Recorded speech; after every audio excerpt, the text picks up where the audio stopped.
I think there was a part of misconcept in the West in general, because in the West, the emphasis was constantly on the story of the Iranian nuclear project, but the West basically missed two other major components. One is the armies of proxies that the Iranian regime was creating across the Middle East, Hezbollah, Hamas, Islamic Jihad and other.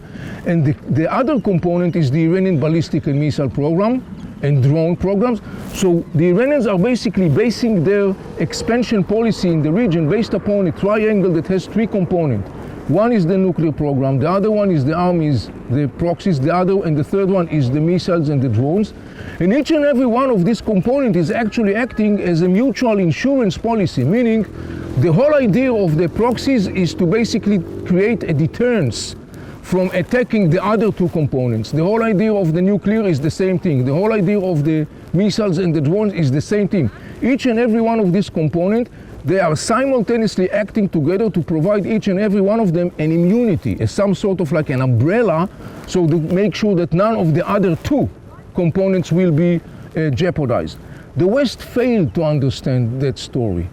To a large extent, I've been saying that for many years, that to a large extent the story of the Iranian nuclear issue was a smokescreen, because at the same time they were developing the most substantial element, the most substantial execution power, which are the two other components that I mentioned, the armies of terror and the program of missiles, drones, and so on and so on.